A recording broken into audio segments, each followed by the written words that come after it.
Olá, meus amados, tudo bem com vocês? Sejam todos muito bem-vindos aqui a mais um Encontro com a Palavra.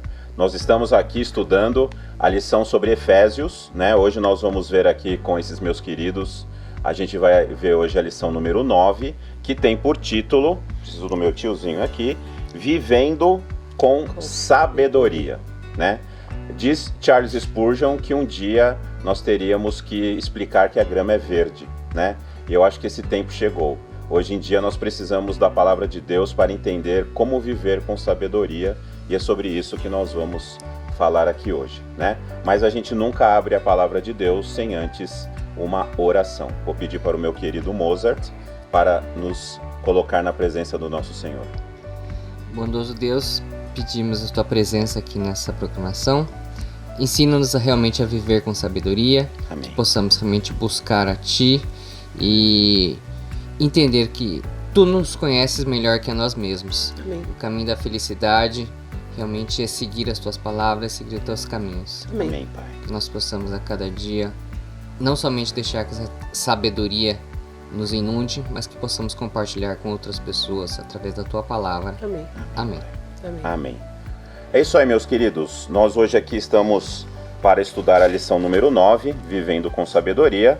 Nós estamos aqui nos baseando hoje em Efésios, capítulo 5, dos versos 1 a 20. E o verso-chave está exatamente dentro dessa perícope, é Efésios 5, 15 a 17, que diz assim: Portanto, tenham cuidado com a maneira como vocês vivem, e vivam não como tolos, mas como sábios, aproveitando bem o tempo, porque os dias são maus. Por esta razão, não sejam insensatos, mas procurem compreender qual é a vontade do Senhor. Então já temos aqui uma boa pista do que é viver com sabedoria, né? Paulo aqui nessa perícope, ele vai fazer ele vai fazer um contraste, entre duas cosmovisões, né? Uma cosmovisão de uma pessoa crente, que crê em Deus, que obedece a Deus, e ele vai fazer também a contraposição de uma pessoa que não vive a palavra de Deus, né? Que não tem a Deus como a sua regra de fé e prática. E é na contraposição dessas duas cosmovisões que Paulo vai desenvolver o texto aqui hoje, e é sobre isso que nós vamos estudar, né? A lição de domingo, ela fala, né, ela tem por título Digam Palavras de Ação de Graças. Está baseado em Efésios 5, de 1 a 2, né? Sede, pois, imitadores de Deus, como filhos amados, e andai em amor, como também Cristo nos amou e se entregou a si mesmo por nós, como oferta e sacrifício a Deus em aroma suave. Sermos imitadores de Deus, né? Uma sugestão extremamente espiritual e elevada, né? Ao longo desta perícope, o Paulo ele vai indicar 3 comportamentos que são extremamente nocivos, né? E que parece que ele está falando conosco hoje, né? Não parece nem que está falando com os efésios. Ele fala sobre a embriaguez, sobre a linguagem torpe e sobre a imoralidade sexual, né? Se você fizer uma análise desses 3 comportamentos, você vai encontrar nos 3 a questão do egoísmo, né? As pessoas agem dessa maneira, elas buscam vícios, elas buscam imoralidade sexual, elas buscam uma linguagem torpe, que nada mais é do que conversas vãs, né? Falar bobagem, né? Usando uma terminologia mais moderna.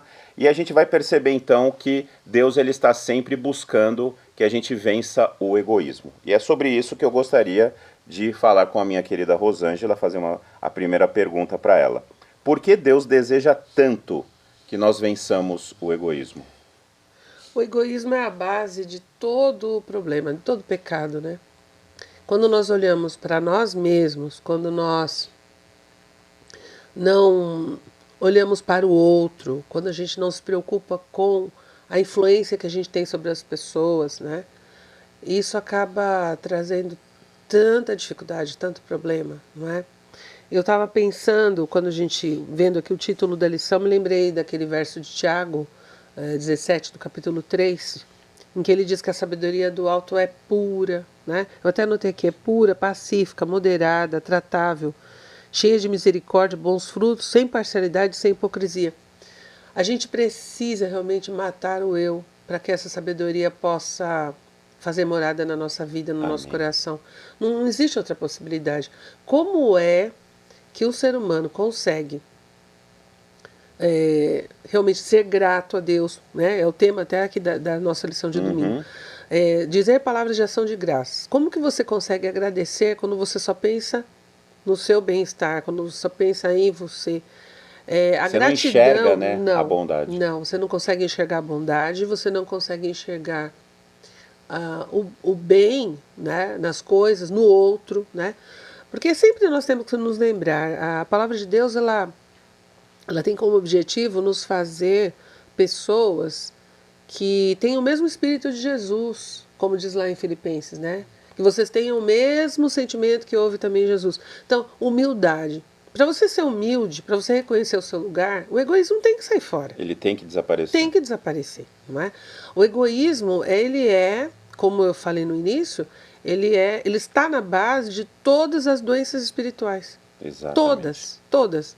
Como você falou, por exemplo, da questão, né, embriaguez, linguagem torpe, imoralidade, que é o que Paulo está falando aqui.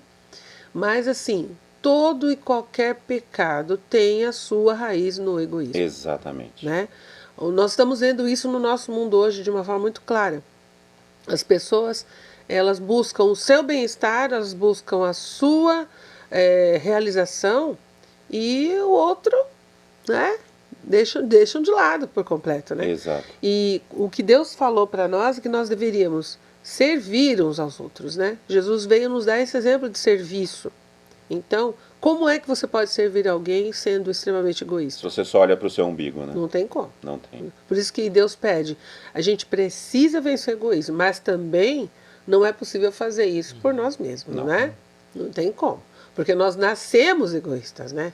O bebê, a primeira coisa que ele faz, quando ele está com fome, ele chora e ele se esguela, porque ele quer que alguém atenda as suas necessidades dele. Ele não está nem aí para saber se vão ter tempo para fazer isso, se tem o alimento, ele quer o alimento. Eu quero e pronto. E pronto. Já vem de fábrica, né? Vem de fábrica, infelizmente. Mas assim, nós nascemos realmente com essa marca, né, de egoísmo. Então, só pelo poder do Espírito Santo. Exato. Aí é aquele batismo do Espírito Santo diário, para que a nossa vida seja realmente uma vida de serviço, uma vida de olhar para o outro, não é? Tanto é que se nós conseguirmos fazer isso, né, vencer o egoísmo, nós vamos estar cumprindo exatamente a comissão que o Senhor nos deu. Exato. Né?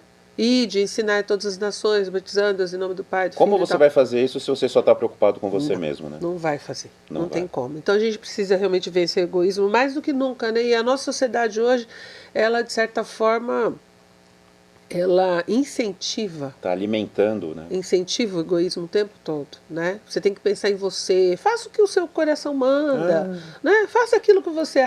Se te faz bem, tudo bem. Não importa que o outro não esteja se sentindo bem. Não importa que você está fazendo o outro sofrer. Exatamente. Se você não sofrer, tá ok. Se você não está sofrendo, se está bom para você, está ótimo. É um absurdo, mas essa é a nossa sociedade. Infelizmente, né? É isso mesmo. Complementando o que ela muito bem disse, João 8,32 fala: conhecereis a verdade vos libertará. Sim. Então, na verdade, o que a gente entende para essa passagem, que o caminho para você ser livre e ser feliz, realmente é você procurar andar no caminho da verdade. Exato. Claro. Só que as pessoas entendem que fugir das regras e fugir do que Deus determina é o que vai te deixar ser feliz. Mas o próprio Jeremias 17,9 fala, né, que o coração do homem é enganoso. Ele acha que está indo para o caminho da felicidade e ele não está. E eu gosto de Jeremias porque ele fala, e desesperadamente corrupto, né? Exatamente. Se a gente confiar no nosso coração, a gente está indo pelo caminho errado, né? Sempre. Outro comentário que eu queria falar, para a gente entender bem o que seriam palavras vãs. Às vezes as pessoas, quando eu falo assim, não fale palavras vãs, significa que a pessoa tem que falar sério o tempo inteiro. Fala assim, você pode ser uma pessoa bem-humorada e deve ser. Sim. Só que você deve alegrar o coração das pessoas, não criticar as pessoas, zombar das pessoas. Sim, Então, assim, é a pessoa né? é diferente, assim. Você não precisa falar algo totalmente com conteúdo o tempo inteiro. Mas quando você fala, você não ofende, você não maltrata. As suas palavras constroem ou Exato. destroem, né? Exatamente. Você não precisa ser sisudo. Exato. Mas quando você fala alguma coisa, você machuca, você destrói, ou você faz com que a pessoa se sinta bem, né? Exatamente. As palavras vãs são essas que destroem. Exatamente. Né? Seja um comentário, seja uma piada, ou mesmo até alguma coisa séria que você está machucando alguém, né? É isso que nós temos que evitar. E isso tudo é fruto desse egoísmo, né? Com certeza. Então, amados, já temos aqui um primeiro passo para viver com sabedoria, né? É buscar morrer para o eu, né? Como Jesus Cristo fala. Você quer me seguir? Negue-se a si mesmo, tome a sua cruz e me siga. Né? Então temos aqui já uma primeira pista. Na lição de terça-feira, de segunda-feira, perdão, vivendo como filhos da luz, né? Nós temos aqui Efésios 5, de 3 a 6, em que Paulo diz o seguinte: mas a impudicícia e toda sorte de impurezas ou cobiça nem sequer se nomeiem entre vós, como convém a santos, nem conversação torpe, nem palavras vãs ou chocarrices, né, como acabamos de dizer, coisas essas inconvenientes. Antes, pelo contrário, ações de graças. Sabeis, pois, isto: nenhum incontinente ou impuro ou avarento que é idólatra tem herança no reino de Cristo e de Deus. Ninguém vos engane com palavras vãs, porque por estas coisas vem a ira de Deus sobre os filhos da desobediência. Né? Paulo está aqui dizendo para a gente substituir atos de egoísmo por atos de graças, né? Ações de egoísmo por ações de graças. Caso contrário, virá a ira de Deus. Outra coisa que mexe com muita gente e que o nosso querido Moza agora vai nos explicar um pouco mais. Meu querido, o que é a ira de Deus? Para algumas pessoas, ira de Deus parece ser contraditório para um Deus amoroso. Exato. E na verdade não é. É porque as pessoas acham que você dizer que Deus se ira é como se você estivesse apontando uma fraqueza de Deus, uma falta de controle emocional, uma ação impensada, uma cólera que a ira humana, né? A gente quer colocar em Deus a ira humana. E não é realmente assim. Assim como o amor de Deus é perfeito, a ira de Deus também é perfeita. O que consiste na ira de Deus? A ira de Deus consiste em que, mesmo amando o pecador extremamente, ele não tolera o pecado. É totalmente incompatível com a santidade dele. Outra coisa é que ela não é impensada. Não é aquela ira de Deus que fala assim: nossa, mãe, perdi a cabeça, né? Se eu tivesse refletido. Não. Ele realmente, ele é hoje e sempre pensando da mesma forma. Sim. E a ira de Deus, ela também mostra a soberania dele. Mostra que o quê? Apesar de a gente viver no mundo de pecado, ele faz com que o pecado não fique totalmente fora de controle, senão seríamos destruídos assim muito rapidamente. Assim. Então ele mostra que também, ao atuar através de sua ira, ele não é um mero espectador que nos deixou a nossa própria sorte aqui no nosso planeta. Só um complemento que você dessa questão de ira de Deus, complementando. Às vezes as pessoas leem na Bíblia e interpretam mal quando fala assim: e Deus se irou, e aí alguém fez alguma coisa e Deus se arrependeu. Esse arrepender, a gente tem que entender... Também não é o arrependimento humano, né? É difícil você colocar uma palavra correspondente para Deus. Arrependimento é uma coisa do homem. Sim. Você pensa bem melhor... E depois você fala: não era isso. Quer dizer que então que eu errei. Aí se eu acho que Deus se arrependeu, é porque ele errou. Ele errou. Não tem sentido. Nada disso. Quando Deus fala de uma forma mais forte e depois, entre aspas, se arrepende na Bíblia, o que quer dizer assim? Não faz sentido uma pessoa que sabe passado, presente e futuro se arrepender. É ilógico. Exato. Eu que não sei passado, presente e futuro, posso comprar um produto, mais tarde me arrependo. Nossa, se eu soubesse que era assim, por que eu comprei? Mas se eu já sei o futuro, por que eu iria comprar? Claro. E é o caso de Deus. Então, não faz sentido um Deus que sabe, é onisciente, se arrepender. Então, quando a gente lê na Bíblia arrepender, o que eu entendo como arrependimento? Arrependimento significa assim: Deus deixou a situação correr para que nós que não somos oniscientes pudéssemos perceber todo o cenário e ver que por que Deus agiu ou por que Deus não agiu? Porque às vezes tem uma situação muito pesada e fala assim: nossa, por que Deus não agiu? Deus deixa... Você vê um pouco mais e fala assim: não, realmente Deus agiu certo. Ele não deveria ter agido, a coisa ia se resolver de uma outra maneira. E o contrário também. Sim. Se Deus deixa a questão assim, fala assim, não, Deus não devia fazer nada aí. E Deus age. Mas assim, ele mostra, vocês que não são oniscientes, vocês precisam ver Isso. que É por todo o nossa cenário. causa. É por nossa causa, não dele. Sempre é. Isso. Então, não E sempre lembrando que o Dr. Rodrigo Silva fala, né? A Bíblia, ela é escrita com sotaque humano. Sotaque né? humano. Então, como que Deus vai se fazer entender? Sim. Às vezes as palavras não são, como você mesmo disse, não dão o sentido completo. Né? A ira de Deus é contra o pecado, Exato. nunca contra o pecador. Isso né? mesmo. O arrependimento de Deus é a tristeza que ele sente por ter visto que os seus filhos não o buscaram, não fizeram de acordo com a vontade de Deus. isso mesmo, Exatamente que nem o dilúvio. Deus se arrependeu de criar um homem. Não se arrependeu Não de criar se um homem. arrependeu. Ele deixou as consequências do pecado chegaram a um nível tal que qualquer Para o pessoa que próximo lê... ser humano, próprio ser humano O perceber. próprio ser humano Fala assim, perceber que... tinha que destruir. Né, tinha que Exatamente. destruir. Isso aí. Muito bom. Mais Isso um mesmo. passo, né, amados, para vivermos com sabedoria. Com sabedoria, Né? isso. É a gente entender que Deus ele é contra o pecado. Então, a sabedoria está em fazer como Jó, né? Homem temente e que se desviava do mal. Isso. Né? Nós, seres humanos, temos o mau hábito de ficarmos nos aproximando do pecado para ver até onde a gente consegue ir sem cair. O que acontece? Cai. Né? Então, cuidado com a ira de Deus. Né? A ira de Deus é contra o pecado. Então, nós andamos com sabedoria quando nós evitamos o pecado. Com certeza. Ok? Isso aí. Caminhando aqui na nossa lição, vamos para a terça-feira. Desperte você que está dormindo. Baseado em Efésios 5, de 11 a 14, que diz assim: E não sejais cúmplices nas obras infrutíferas das trevas. Antes, porém, reprovai-as. Né? Hoje em dia está com mimimi que ninguém pode ser reprovado, né? Mas se nós estamos diante de Deus, a gente precisa entender as obras das trevas e reprová-las, né? Porque o que eles fazem em oculto, o só referir é vergonha. Mas todas as coisas, quando reprovadas pela luz, se tornam manifestas. Porque tudo que se manifesta é luz. Pelo que diz: Desperta, ó tu que dormes, levanta-te dentre os mortos, e Cristo te iluminará. Né? Não só não devemos participar das obras infrutíferas, mas devemos reprová-las. Se ouvirmos esse chamado de Cristo, ele irá nos iluminar perante o mundo. Né? Estamos falando aqui da nossa postura, do nosso testemunho. E eu queria perguntar para a minha querida Rosângela, qual é o papel do testemunho na pregação do Evangelho? É tudo. Fica até difícil a gente assim, pensar muito, né? Porque, na verdade, você tem que falar para as pessoas de algo que você experimentou, de algo que você vivenciou. Eu não posso, por exemplo, ser testemunha de um acidente. Vamos dizer que ocorra aqui. Nós estamos aqui, conversando entre nós. O acidente ocorre lá fora. Eu não vi. Eu talvez tenha ouvido o barulho, mas eu não vi.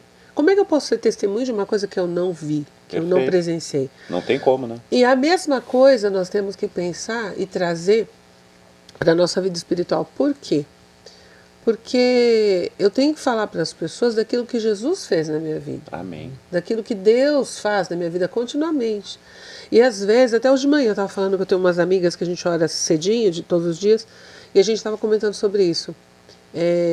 Às vezes Deus faz coisas na nossa vida, coisas pequenas até, coisas simples, né? Mas você percebe, assim, de uma forma muito clara, a atuação dele. Então você pode, aí sim, testemunhar para as pessoas, né, do que ele faz, do relacionamento que você tem com ele. Como eu disse, né, eu oro com essas amigas todos os dias, a gente tem feito isso desde o começo do ano, e sempre nós falamos, a gente não é mais como era antes. Amém. Né? Nós vamos mudando cada dia, cada dia. Então o testemunho ele é fundamental para isso. E sempre lembrando, né, alguma coisa que já foi falado muitas vezes, mas é sempre bom a gente relembrar. Nós não temos que ser advogados de Deus. Nós temos que ser testemunhas. Exatamente. Ser advogado é aquela história, você quer defender. E na verdade você acaba defendendo os seus pontos de vista, a sua maneira de interpretar as coisas, né? Mas o que Deus espera é que nós sejamos testemunhas. Exatamente. Aliás, foi o que Jesus pediu ali em Atos 1:8. Exatamente. Vocês receberão o Espírito Santo e em mim serão testemunhas. Jerusalém, Judéia, Samaria, até os confins da terra. Exatamente. E quando você é testemunha, você fala daquilo que você viu, daquilo que você presenciou. Então é impossível, por exemplo, eu querer falar as coisas de Deus sem ter contato com Ele. Exato. Como é que uma pessoa pode, por exemplo, querer evangelizar, falar de Jesus, falar da sua palavra, falar da volta dele, se ela Não experimenta aquilo. Não faz parte da vida da pessoa. Não faz parte da vida dela, né? Essa semana eu estava indo ouvindo uma semana de oração muito interessante, corrida lá no NASP de Hortolândia, pastor Manolo Damasio, se não me engano. E ele falava sobre isso, as mudanças necessárias, a gente tem que acordar. O que está acontecendo? Né? As pessoas estão, sabe, não mergulham fundo na palavra, não tem aquele contato realmente com as coisas de Deus. Como é que vai querer convencer os outros de uma coisa que ele mesmo não se convenceu? Pois é. Esse é o maior problema, né? As pessoas hoje elas não estão mais buscando na palavra de Deus a verdade. Elas estão buscando alguma coisa que acalente o coração delas. Conveniente, né? Conveniente. Tanto é que nós estamos sempre ouvindo aí a questão de, né, reformar, reescrever a Bíblia, etc e tal.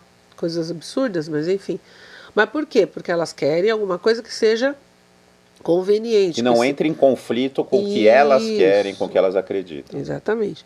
E para a gente ser testemunha, como foram os discípulos, por exemplo? Eles foram testemunhas de Jesus, né? Testemunhas do poder de Deus. E eles conseguiram fazer isso, e a mudança da vida deles é tão clara, né? Por exemplo, um Pedro negou Jesus 3 vezes por medo. Depois do Pentecostes, né? Recebeu o Espírito Santo e tal. Aí, não posso deixar de falar aquilo que eu tenho visto e ouvido. Vocês podem me prender, podem me bater, pode fazer o que quiser, mas eu vou falar. Santa intrepidez. Então, aquela ousadia, aquela intrepidez que é fruto da ação do Espírito Santo e fruto do fato de ele realmente ser uma testemunha. Ele mesmo diz, eu não posso deixar de falar as coisas que eu tenho visto e ouvido.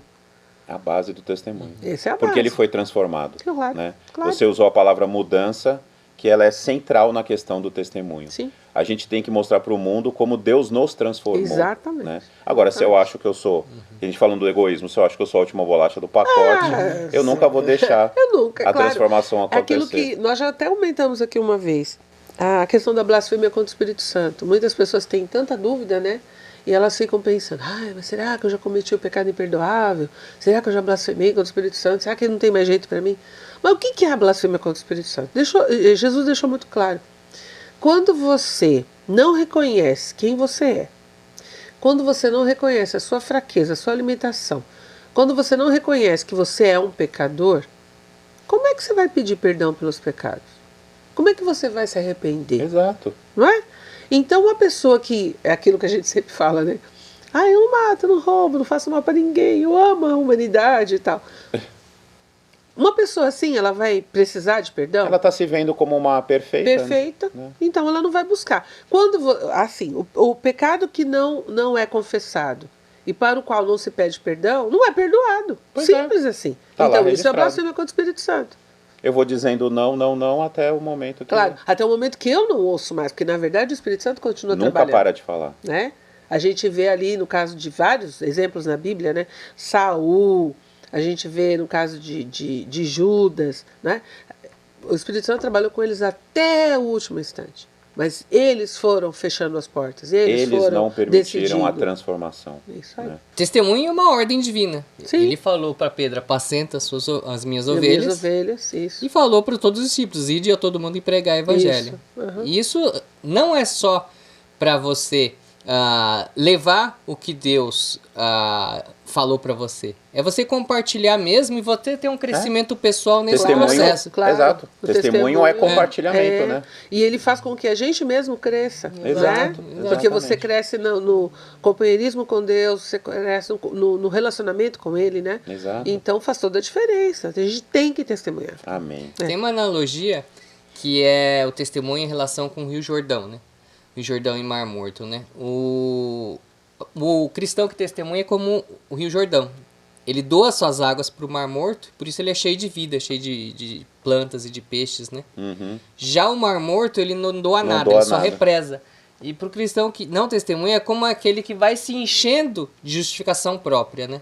E não doa nada. Exatamente. Ele vai achando que tudo aquilo que ele faz de bom é porque ele é bom, não porque Deus o fez assim. Isso mesmo. Amados, mais um ponto aqui na nossa vida com sabedoria. Isso. Busque a Deus. Busque a transformação que só Deus pode nos dar. E isso naturalmente será um testemunho na nossa vida. Andando aqui na lição de quarta, arrematando as pechinchas, Efésios 5, 15 a 17, diz lá: portanto, vede prudentemente como andais, não como nécios, e sim como sábios, remindo o tempo, porque os dias são maus. Por esta razão não vos torneis insensatos, mas procurai compreender qual a vontade do Senhor. Andar prudentemente, né? Remindo o tempo. Mozart, o que significa remir ou aproveitar o tempo? Existe uma passagem que fala, no caso Mateus 5,48, portanto, sede vós perfeitos, como perfeito é nosso Pai Celeste. Amém. E a gente está tão longe da perfeição e que a gente evoluir nessa jornada é só se você permitir o Espírito Santo trabalhar na sua vida. E isso leva um tempo. Então eu entendo que aproveitar o tempo é você abrir o seu coração para o Espírito Santo e dar oportunidade para ele trabalhar em você. Perfeito.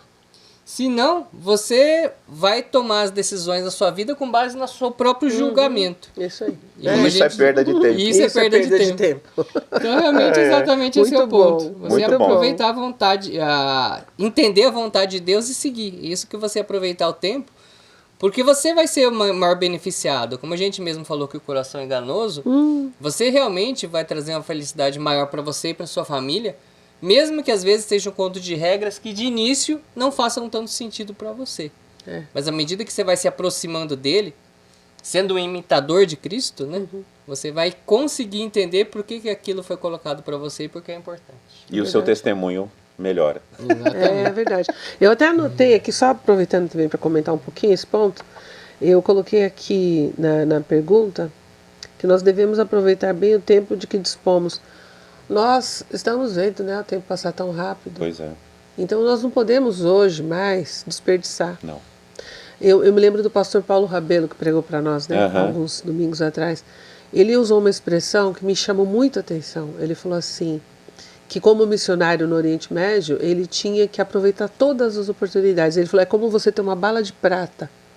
Você tem que usar aquela bala, é só aquela que você tem. Você tem que usar da melhor maneira Da melhor possível. forma. Então, o remir o tempo tem a ver com isso também, né? Você aproveitar bem as oportunidades que você tem.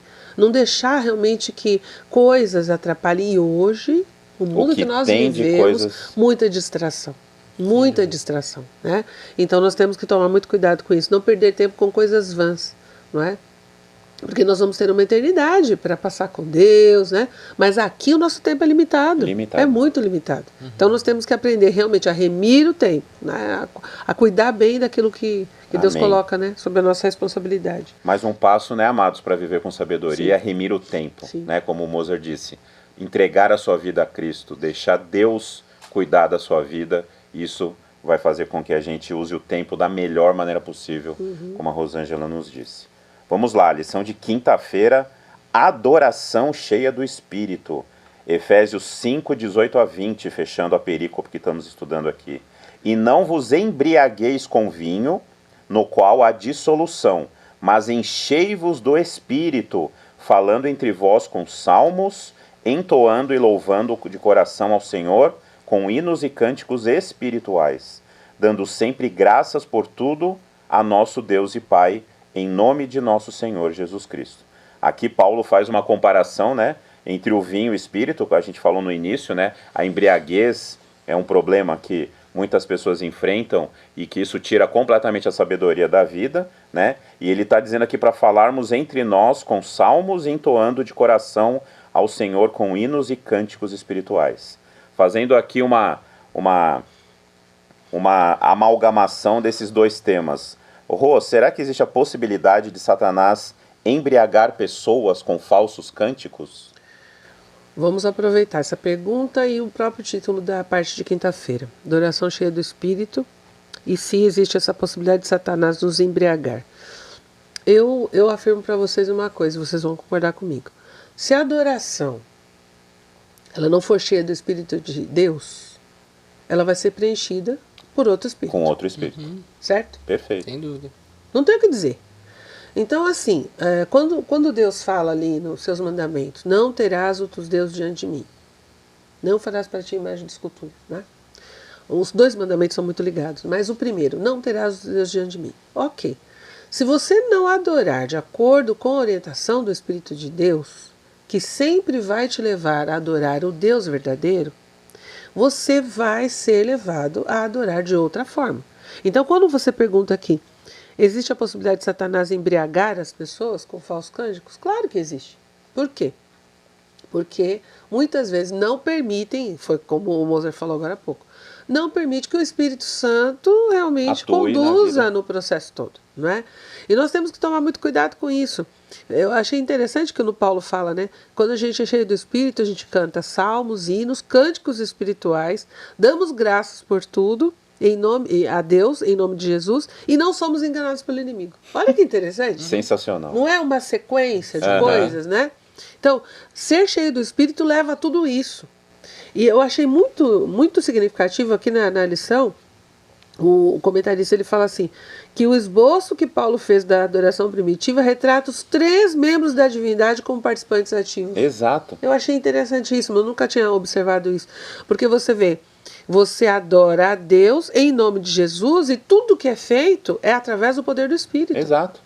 E não tem como a divindade está absolutamente integrada nisso. Totalmente. E essa questão do louvor, da adoração, principalmente através da música, a gente tem que realmente observar. Porque é uma ferramenta muito importante, é uma ferramenta fortíssima. Eu, por exemplo, amo música, né? E a gente vê como a gente é influenciado, como a gente é facilmente levado para uma ou outra situação por conta das músicas que ouve, das músicas que consome, né? E na igreja também nós temos que tomar esse cuidado. Muito mais cuidado, aliás. Né? Porque é a preparação, né, para aquele momento de adoração.